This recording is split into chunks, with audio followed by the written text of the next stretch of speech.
Batman versus Robin. What would bring this on? Well, today's video is going to explore that possibility as Batman battles against all of his Robins, and we find out why. Lightning cracks over Wayne Manor, illuminating someone walking up the drive. Inside, Bruce Wayne looks around at all of the old photos, memories swirling in his mind. He has no idea what force pulled him to his old home. There's a knock at the door, and Bruce opens it, his eyes widening in shock at the sight of Alfred standing before him. "Master Bruce, is it really you?" Alfred asks. Alfred pushes inside as Bruce stares at him.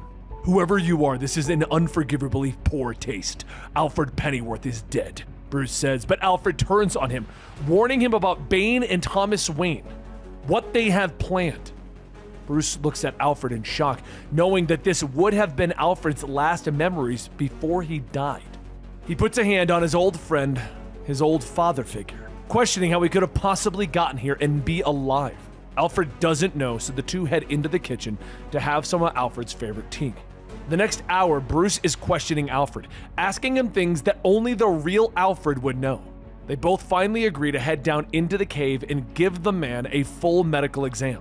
Bruce watches as Alfred goes straight to the grandfather clock, putting in the time of his parents' death. And they head down. It's at that moment that Bruce turns the power on to the Batcave. "Well, well, look what the Bat dragged in," Damien says from his spot on the giant penny, flanked by Tim Hunter and Jakeem Thunder. Bruce whispers over his shoulder to Alfred. "He hasn't seen you yet. Hide," he tells Alfred, and Bruce doesn't hesitate, walking forward. "Took you long enough. I thought you'd never come down," Damien says with a smile as he stands. He turns to Hunter, ordering him to attack, but Bruce leaps out of the way as the magical energy explodes around him, ripping through the cave. As the smoke clears, Damien turns to his friends. "He got clear! Find him and bring him to me!" Damien snaps, but a voice calls out of the shadows as Batman steps out of the smoke. "I give the orders here, Damien, not you. This is still my house," he growls, throwing a batarang, but Damien leaps out of the way. "Ha! Batarang snare, your go-to. You insult me!" Hunter fires another blast, but Batman dodges it, slipping into the shadows. The young wizard steps forward, looking for the bat, but Batman is behind him, knocking him unconscious, snapping the screwdriver that he was using as a wand. He turns as he hears Damien's voice. "This is a declaration of war, Father. I've grown exhausted waiting for you to leave your mantle to its rightful owner." "Me!" Damien shouts. Batman turns as Thunder steps forward, calling forth the genie that does what he commands. He brings the T-Rex to life, riding atop it as it roars and rushes at him, but Batman leaps out of the way of its stamping feet.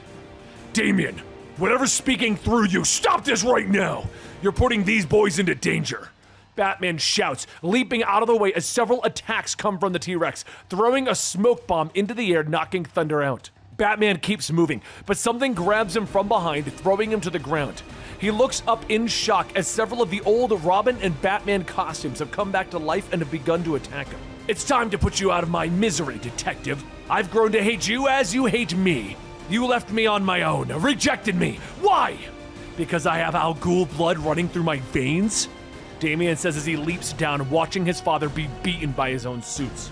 "Is it because you blame me for Alfred's death?" Damien asks, but he turns as someone steps out of the shadows. "That isn't true. There's no need for blame at all, Master Damien. I beg you to come to your senses," Alfred says quietly. Batman continues to fight, using a torch to burn the costumes, but Alfred steps forward, offering Damien a hug.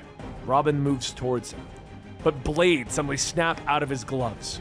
"I don't know what to say other than I'm not falling for it." He moves into attack, but Batman is there, knocking him away. "Damn it, Damien!" He grabs Alfred, pulling him out of the mix, and they move through the darkness of the cave with Robin following him, Tim Hunter at his side. "Run all you like, Father! I will find you!"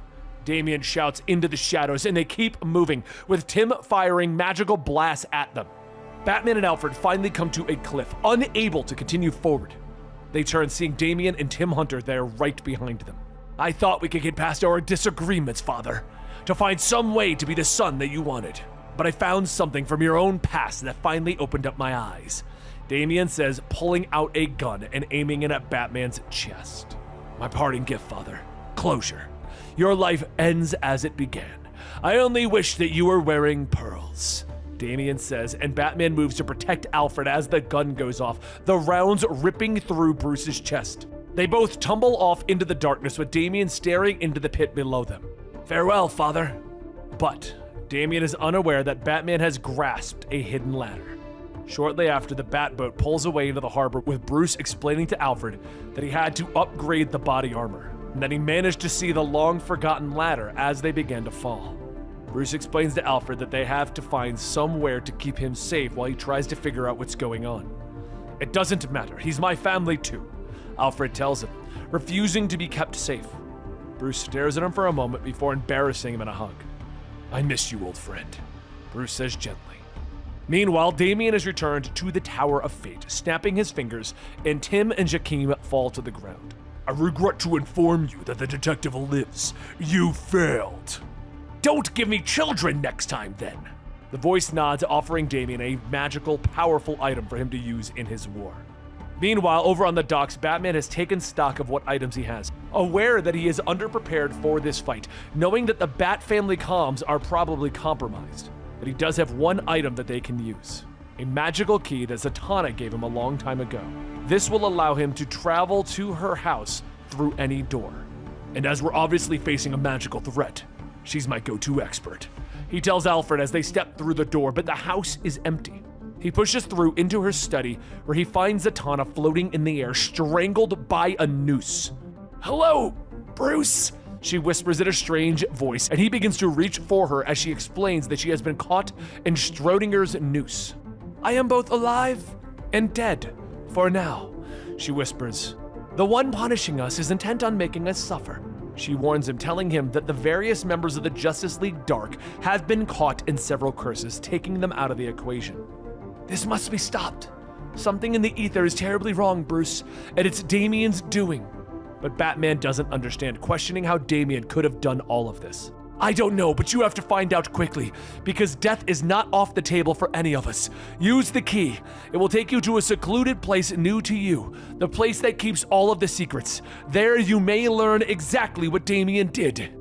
Batman nods, putting the key into another lock and opening the door into a white room. At the Tower of Fate, Damien throws aside the magical weapons around him. These are trinkets, playthings. If I'm going to topple Batman, I require greater resources. You owe me that much. How else but through me would Mother's soul have met the devil Neja? Damien asks, and he looks up at the demon flanked by his great-grandmother. In the middle of the Kentucky field, Felix Faust stares at his hands, stating that he did this to them, in the past, to dominate, to punish. But why? Why is this happening again? As he stares at his hands, he sees the miniature puppets of the Justice League on his fingertips. But this time, they're fighting back. They pinch and pull and choke their way across his body. But before he could be lost, Batman grabs him from behind, telling him to stop. His magic is going haywire. You aren't the only one. Focus! Slowly, Batman begins to tighten his grip, the small fingers beginning to shrink down until there's nothing left. But before passing out, Faust says, the devil. Batman lets go, setting him down. That was the last of the sedatives. That should take him out of play, at least for now. As Batman stares, Alfred looks off, asking, what is that? What is happening to the ground? Seconds later, the ground begins to crack and split as a house begins to rise out of the opening. Batman says that maybe we don't have to go towards the magic.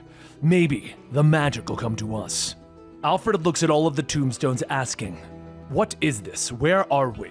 Batman tells him that he doesn't know either, but this is where Zatanna sent them. If we're going to have any chance of stopping Damien's rampage, we need to investigate. The two of them walk up, and a man is waiting for them who says, But Batman, to what do we owe your presence on this cold and dreary night? Batman looks around. What do you mean, we? The man says, the house, of course. And he, the caretaker, his name is Abel. As Batman and Alfred enter the dark and decrepit home, Alfred says there isn't much to speak of, is there?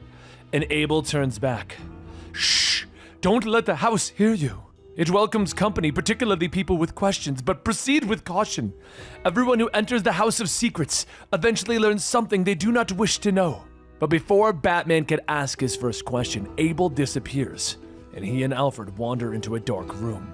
As they step in, they feel the ground disappear and they begin to fall, but safely land as images begin to appear around them. As the images take shape, they see that it was Damien in his fight against the Lazarus demon when he fought on Lazarus Island that caused this. But Batman can also see the woman orchestrating it all. But as to who Mother Soul is, Batman doesn't know. As Damien and his friends won over the demon, Mother Soul asks if they have any idea what they've done. "You've killed him! You've ruined everything!" Damien tells her no, railing and raving about genocide. She is worse than her son. Flatline asks, "Son? Who is she then?" And Damien says that her name is not Mother Soul. It's Rule al Ghul, soul of the demon. She is Ra's al Ghul's mother. But soon the apparitions fade away and Batman and Alfred leave the room to find a man with bloody hands awaiting them. Batman asks who is he, and the man says that his name is Cain, of course. And Batman asks where's Abel. Cain responds, "That simpering little milquetoast? Why, Batty, it's a tale as old as man. No, you're in my house and I'm taking over as your tour guide." The door opens up and Cain asks what lies behind door number 2. It's a mystery! As they step in, Batman and Alfred are seated to a play where Mother Soul takes center stage. She holds the head of her defeated demon, stating that he was the embodiment of Lazarus magic, that this demon was untouchable, unbeatable, and thus bitterly disappointing. She has been on this island for a long, long time, and she knows the Lazarus resin better than any other. Its properties, its history, how it was refined from a Chinese elixir of resurrection and immortality a millennia ago, from the blood and tears of a grieving father. Alfred whispers, asking, "Did you know the Lazarus Pits had an origin?" And Batman responds to him, "I know now." As something rises out of the pit, Mother Soul says that she witnessed this demon that yet lives be trapped, imprisoned beneath her very feet. The blood connection between the resin and the demon may be powerful enough to force his release, but someone will have to wield the key. Damien, intent on exploring the island, he shall be the one to do this. Batman stares at the demon. There has to be more pieces to this puzzle. Something about this place is clouding my memories. What am I missing? But before he could think any longer, the entire room begins to melt away until he and Alfred suddenly find themselves in the main hallway again. "I'm tired of your games! I'm sick to death of playing defense! We're gonna find out what Mother Soul did to my son if I have to burn this place to the ground." As Batman throws a batarang, it wraps around a woman and he asks, "Who is she? Lilith? Eve?" And the woman says, "How dare you? Eve's an absolute hag." "No, my name is Cynthia. How are you?" "Bewitched, I'm sure." She laughs, telling him that his time here is running out and they are fast approaching the witching hour. But soon Cynthia begins to transform into Talia al Ghul. "You're not her." "Are you certain? Reality is shifting before you, is it not? Would you like to know the final truth about your son's sudden transformation? Come closer." As Cynthia attacks, Batman catches it, stating that Talia smells of jasmine and rose of Taif. "You do not." "Fine, steal my fun. Just watch and learn." At that moment, a trapdoor opens up as Batman and Alfred fall through it, but as they look, they see Damien holding the key that Mother Soul was referring to. As Damien gets closer to the tomb, Batman stares. "Oh God, I remember, this was his tomb. Damien, no!" Damien is holding up this key to unlock the sealed stone doors, and as they explode open, there stands Neja. "I remember now. Years ago, Superman and I stopped him by the skin of our teeth, and we buried him here." Alfred asks, "Who is he? Who did you bury here?" "The deadliest magical warrior who ever lived. Thousands of years old, capable of enslaving the world. He calls himself Devil Neja." Neja leans forward, stating that he can sense the fear in him, the child of his jailer, the son of the Batman. How perfect. There could not be a more fitting weapon to use against Batman. No more appropriate tool of revenge. Family is the nexus of all hatred. Batman kneels down, stating that that's what happened. Neja possessed Damien, and Alfred says that there must be some way to free the boy. Damien looks up and smiles. Not really. And he blasts the two of them back into the house. As Batman gets up, he sees Damien controlling the tour guides like puppets, stating that story time is over, father. Then again, my whole life is a story about a lonely, wounded boy so desperate for companionship that he invites other children into his trauma.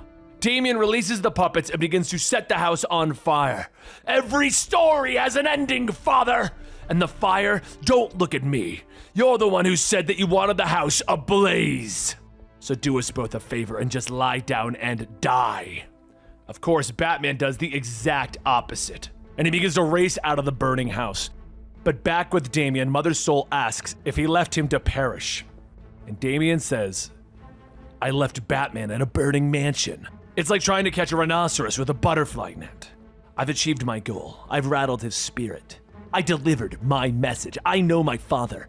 I know the next move. Even though he's acutely aware that he's being baited into a trap, it won't stop him. His greatest and more exploitable confidence in his ability to improvise under any circumstance. Mother Soul says that that is an ability unchallenged, only because he has not yet met the foe that can outthink him, and as such, she has a gift for him.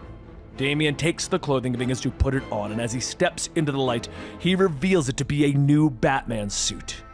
Damien looks at himself. It's exquisite. But does it come with accessories? She tells him absolutely. What is Batman without Robins? Back with Batman, he stares at the burning house, and Alfred asks, what now? He tells him clearly this is more than just Damien and him, and Neja has taken his son, and that is his fatal error. He's made me angry. I can't call Superman, because he could become easily possessed, so we're going to have to find Damien to save him ourselves. Alfred says that he's at his side, and Batman begins to walk away. Thank you, old friend. I'm always at my best when you're keeping an eye on me. Of course, Master Bruce. That's what I'm here for.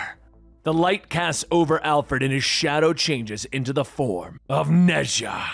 With Neja's hold over Damien remaining strong, Batman flies to Lazarus Island to confront his son. But Alfred poses a concerning question. He's quite happy that they found transportation to reach Damien, but how does he suppose that the boy is unaware of the plane? Batman says that Damien is well aware of all of his resources and contingencies.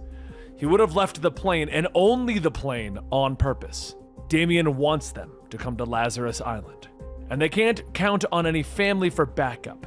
Batwoman, Batsignal, the Batgirls, Damien has done something to leave them all offline. Damien knows that they're coming. But through Alfred's eyes, Mother Soul watches, telling her grandson that Batman is en route. Damien turns to her. Thank you, but my Robins will not go into battle unarmed. To Timothy Drake, I give him the Cloak of Caligostro. Jason Todd, the Trident of Poseidon. Stephanie Brown, the Coop Stick of Black Bison. And Dick Grayson, the most powerful weapon, the Sword of Sin. Battle stations, everyone! By sunset, Father will be dead! Back on the mainland of the island, Batman lands and tells Alfred to be prepared for anything. If Damien wishes to engage him, he'll try to wear him down. Alfred asks, how do you know? Because that's what I would do, which is why you're staying here. Alfred argues about staying on the plane, but Batman tells him that this is not up for discussion. I cannot focus if I have to worry about two people. Remember what happened when we were caught in the Riddler's labyrinth, Alfred? Can't have that happen again. As Batman leaves for the jungle, Alfred tells him, I suppose not. Go, save your boy, sir, and be careful. As Batman enters the dense forest, he climbs up a tree to scout the foot trail left on the ground. No doubt intended for him to follow. But as he holds his position, he's suddenly struck and knocked off of the branch. A voice tells him, keep your guard up. And it's Tim's voice. But it's too close to be hiding, which means that Tim is invisible. Batman lands a punch, but Tim appears, cracking him with his staff. I was your Robin for years, and I was damn good at it. But the minute that Damien came, you replaced me. Batman falls to the ground, but as he gets up, he knows that Tim is possessed, and he's laying bare his deepest buried grievances. He can't take them personally. Batman yells, you grew. You didn't need me anymore. You were fine on your own. At least that's what Batman tells himself. And Tim isn't wrong. Could Batman have done better by Tim? It's startling how heavily that question weighs on Bruce. But first, he needs to disrupt him. As brilliant a combatant as he is, his greatest skill is as a detective, which isn't helping him now. With a quick flick of his wrist, Batman takes off his cloak, throwing it on Tim to reveal where he is, slamming him into the ground. He ties him up and rolls his shoulder, already feeling it wrenched. He has to stay vigilant, even if this is the first trap. Back in the lower caves of the island, Neja asks a chained pig creature, "Where is he?" And the being laughs. "After all of these centuries, and you've never learned small talk." Neja smacks him and Mother's Soul asks who. The creature spits a mouthful of blood. "My name is Zubaji. Pigsy to my friends. And yeah, me and Neja go way back." Has he told you the big secret yet about why he's doing all of this? He's not gearing to play offensively. He's playing defense. Neja hits him again, demanding to know where is he. And Pigsy says that he could have just asked because he cannot wait to see the look on his face. But he tells him he's already here, on Earth. Your son has finally arrived, and he cannot wait to say hello. Back in the jungle, Batman comes to an opening, but before he can hardly set foot in it, vines reach out, wrapping themselves around him. Using a small pocket laser, Batman cuts himself free, and Stephanie Brown, the spoiler, tells him, "You might want to hang on to that. I'm just getting started." Batman frees himself and a tree trunk falls over it with Stephanie yelling, "You never took me seriously. You always made me feel like a mascot, not a Robin. I was clay in your hands. You could have made me into anything and you didn't even bother." There's truth in her statement. Batman could have taken the time to train her better, but he didn't. And Stephanie is now a Batgirl under Barbara's watch. As the ground erupts from underneath him, Batman is thrown off the ledge of a cliff, but Stephanie's attacks are weak. She's less of an obstacle than Tim was, which would mean she's not alone. Down on the shoreline, a wave of water shoots up, crashing into Batman. He looks behind, seeing Jason wielding the Trident of Poseidon. "Hey, don't worry, I'll get him." And then he hits Batman with another wave, slamming him into the wall and down to the ground. He walks right over to Bruce. "We're all disposable to you, aren't we? I died and came back and you still ignored me! Why didn't you look for me?" Batman throws an explosive pellet to gain some distance, but Jason absorbs them in the water, getting closer. "How could you not spend every waking minute trying to save me?" Once Jason is close enough to strike with the Trident, Batman gets up, punching him in the stomach, telling himself that he doesn't have to answer. Why didn't he make Jason a priority?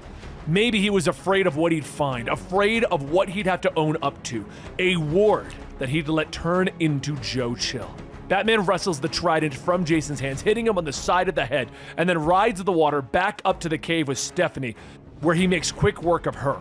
He groans, already feeling himself in pain, but with 3 of the Robins down, only one remains. The first one. Hand to hand, the toughest of them all. Back in the cave, Damien walks up to Pigsy. "I know you." "Yeah, we met. You were much nicer then. And now, magically, you're his puppet. But I do have a question." Damien tells him, "I don't care." "Are you sure? You're kind of sensitive to this stuff. Deep down, there's a part of you pushing against Neja's control, or else you wouldn't be standing here." After a few moments pass, Damien finally asks, "What is the question?" And Pigsy simply asks, "What do you get out of all of this?" Damien goes on explaining that Mother Soul's goal is to do what Roz wanted to do, but better. Pigsy just turns it on him again. "Right, but what about you?" Damien tries to think, but as he speaks, he begins to stutter. "Yeah, that's what I thought. Kid, Damien, listen. I've known Neja since we were both young. He used to be a hero, did he not? But all of this Lazarus juice that he used to make himself immortal and pump up his magic, it's corruptive, corrosive." Damien says that he understands. "This corruption, can it be reversed?" At that moment, the fiery green hand of Neja grabs Damien from behind. "It is not corruption, it is clarity." Using that fire, Neja burns Pigsy's face to melt his mouth shut. But back over topside, the sun begins to set as Batman reaches a cave, getting out of the brush. Alfred runs out. "Thank God! Master Dickies!" Nightwing sits perched a rock. And Batman tells him, "I see him." Quite the dramatic entrance. Haha! You know me? Forever the showman, Bruce.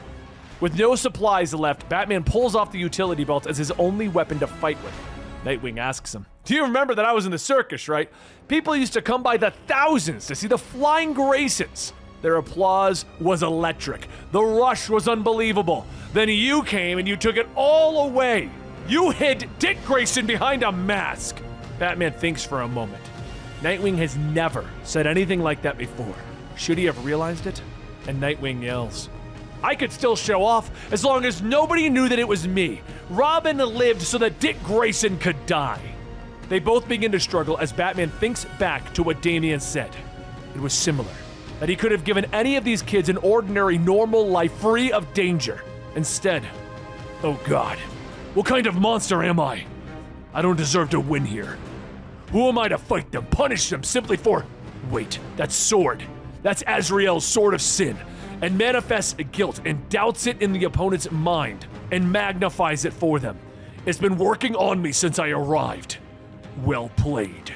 Nightwing swings again, hitting Batman's arm, telling him, I'm under orders from Damien that he gets the killing blow, but I have seniority. Nightwing swings again, this time cutting into Batman's chest, and Alfred yells out, Be careful! He's out of defenses! Batman looks back, grabbing Alfred by the arm, and as Nightwing swings again, he shoves Alfred in the way as a shield. As the sword plunges into Alfred's stomach, there's a moment that Nightwing takes brief control of his mind, just long enough for Batman to knock him out. Alfred falls over, and he bleeds green. You knew that you were a spy? I knew within 3 minutes, and you just kept confirming it. It was the small things about how you spoke, like when we had tea. The real Alfred despises oolong tea. And when I mentioned the Riddler's Labyrinth, you didn't deny it, but there never was a Riddler's Labyrinth. You knew enough about Alfred's life to answer all of my questions, but not enough to contradict me when you thought I was telling the truth. I played along as to not alert your master, but now what I want is for you to tell your master that I'm coming. Give him a message, that I'm not leaving without. But the wounds of the day catch up to Batman as he falls to his knees. The demon within Alfred's body escapes laughing and flies away throughout the mountains, and Batman looks back at Alfred, taking off his mask, exhausted, and Alfred speaks. Batman looks at him. It's impossible. That voice, it's softer than before, more gentle, more authentic. No, this is just another trick. Tell your master. But Alfred chimes in. No, Master Bruce, it's me. In a sense, to properly replicate me, Neja required the tiniest echo of my actual soul, the faintest whisper. He had to crack the door to the afterlife to seize it, and now it's fading. The sword. Oh God, I've killed! But Alfred pauses him again. No, you did not. I am nothing more than a shadow. This was never a way to get me back, but I refuse to go until you accept something, Bruce. Damien imagines that I blame him for my death. I do not. He, of course, blames himself, and I will not allow that. You were half a world away. Not even you could have possibly prevented it. This is unnecessary remorse. I can find no peace while watching you carry an unearned burden. Batman stops him. But, and Alfred interrupts him again. Do you really wish for me to be disquieted for all eternity? Don't cheat me out of agency, or I will be quite cross, Bruce. Neja exploited a wound in you. I'm asking you to close it so that you can find strength and healing. You'll need it to save Master Damien. Batman holds Alfred close. I miss you, Alfred. And Alfred begins to fade. We will meet again, my dear boy. Your parents, they send their love. Alfred's body begins to fade into nothing, and Batman takes a deep breath, pulling up the cowl and beginning to bandage himself. Once ready, he stands up, beginning to walk into the mountain cave. As Neja enters the final stages of obtaining the power from the Lazarus Pits, there's only two things that are on Mother Soul's mind that could stop this. Batman and the mention of Neja's own son, King Firebull. Mother Soul says that she saw the look on his face when there was a mention of his son. And Neja says, fearful for him, for the violence that must be done to him should he be foolish enough to confront him. Meanwhile, Batman is quietly sneaking into the caves that lead to the Lazarus Pit when he sees the pile of exhausted magic users just discarded after having been drained of their powers. All but one, Black Alice. Black Alice more so siphons magic into what is quite obviously Dr. Fate's helmet. As Batman moves closer to the helmet, it is positively crackling with power. and a familiar voice asks if this is his idea of a sneak attack, because his footsteps carry. Batman looks up to see Damien, who can see that he is as intense as he has ever been. He has never wanted it to come to this, but all he can do is engage him. Batman looks at the things that Damien is carrying, asking, "You come after an unarmed man with weapons? Is that what I taught you? Cowardice!" Damien throws the weapons to his side, charging in. But Batman already knows Damien is well versed between many fighting techniques from his training with the League of Assassins. Paired with the skills that he taught him, Damien is a fighting force to be reckoned with. But while Damien continues to get in his hits, Neja and Mother Soul watch from afar. As Dr. Fate's helmet reaches its limits of power, Batman tries to formulate a plan to remove it. But Damien takes the opportunity to strike just as he was distracted, breaking his arm. Mother Soul says that as compelling as that battle can be, she strongly suggests that they focus their attention on the helmet before it overloads with power. Damien continues to beat Batman down, but then suddenly stops when he sees Batman not even fighting back. He leans down, grabbing him by the neck.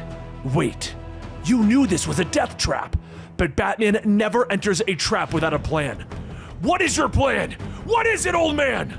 The mistake that Damien made was assuming that this was Batman's first recon through the caves, when it was in fact his second. Just as Neja gets ready to put on the Dr. Fate helmet, Batman calls out to Talia. Because on Batman's first run-through on the cave, he found Talia held captive, and he freed her, and told her to wait for his signal when he needed her the most. As Talia kicks the helmet out of Neja's hands, it falls to the ground, bouncing when there is suddenly a flash of light. As everyone looks over again, they see Batman floating there with Dr. Fate's helmet, overflowing with power. The first thing he commands of Neja is to release his hold on Damien and the others, restoring the power to those that lost it. As Damien regains his senses, he shouts for his father to forgive him, but Batman looks down to his son. "I already have. Now go help Talia while taking down Soul." Batman looks around, seeing through the eyes of the sorcerers in how they see the world. It is so vastly different. Neja yells out to him, "Congratulations for your unearned acquisition, for all the good it will do you." The two begin their mental combat as Batman grabs Neja from behind, shouting, "Why bother stopping me? The people of this planet are weaklings, bent on destroying themselves. We could remove their chaos, inspire them, give them a purpose with honor." Neja then pulls Batman into the magical realm, asking, "What is your purpose, if not to be a follower?" Batman doesn't even hesitate. "Right here, right now, is to be a father that my son needs." Meanwhile, Talia and Damien are cornered by an endless pit, telling Mother Soul to surrender. Talia looks to her son. She won't. She's an Ghul. Yet she is oblivious to the truth. She conscripted you to find the demon of the Lazarus Island not once but twice, unaware that it was a wasted effort. For the demon of Lazarus Island is her. The demons must be consigned to the deepest pits of hell. Mother Soul laughs at her. "You won't murder me, not with the boy around. Why would you think that he would allow that?" Talia pushes Mother Soul off the ledge, but Damien reaches down, grabbing her by the arm, telling her to hold on. With a smirk, Mother Soul flicks her wrist to shake off Damien's grip, falling into the darkness. As Mother Soul fades from view, Talia tells Damien that she forbids him to mourn her. But Damien says that he is not a monster. He will feel how he feels. Back with Batman, the battle of magic continues, with each side claiming one hit after the other. But with one of those hits, Neja lunges for the helmet, and as Batman struggles to keep the helmet, it explodes in a bright green flash. The broken pieces clatter as they fall to the ground and into the pit, and without its power, Batman falls to the ground as well. Neja stands over him, asking, "How dare you? A mortal, imprisoning me, cheating me, defying me! This is over." As Neja reaches down, he is struck behind by Damien, wielding one of the magical items he presented to him. Batman yells for his son to get back, but Neja turns his focus on Damien. "Such is the punishment of disloyalty." A blast leaves his fingers, and Batman throws himself in the way to save his son. Talia rushes over to check on Batman, and Damien asks if he's... Talia checks his pulse. He's gone. "I'm sorry, son. Neja laughs. This pain is enough. And Damien shouts at the monster, "You will pay dearly for this!" Just then, there's an explosion of rock as King Fireball bursts in through a wall, continuing Damien's sentence. "There will be so much more!" King Fireball attacks Neja. Pigsy and Alice run up with Pigsy grabbing Damien. "We have to hurry! There's still a chance that all is not lost!" The Lazarus Pits are fast becoming exponentially more volatile. They won't resurrect Batman, they'd boil him instead. But there is still Lazarus magic available to us, through Neja's own veins. Black Alice places her hands on Batman's chest, siphoning out the magic from Neja himself, putting it into Batman. As Neja falls to his knees, losing his powers, Damien looks at Batman. "It's not working!" And suddenly Batman sits up, gasping for air. Talia checks on him and Pigsy says that they won't have time to see if Batman is actually okay. They need to get out of here. Neja then begins his own escape, with King Fireball yelling, "No! I will not be denied my vengeance! Not even if the whole world has to suffer!" King Fireball rockets out of the cave, and it damages it enough to start a collapse. Dozens of stones fall into the Lazarus Pit, causing it to violently explode, taking out the entire island, as a Lazarus volcano begins to erupt across the world. And there you have it, today's full story. I hope you guys enjoyed, and don't forget to like, subscribe, and hit that notification bell right here on this channel, as it will only ever be receiving full stories from the other channel. And if you want to see the videos as they come out, make sure you go check out the Comicstorian main channel, where you get 5 days of videos a week. I'll see you next time.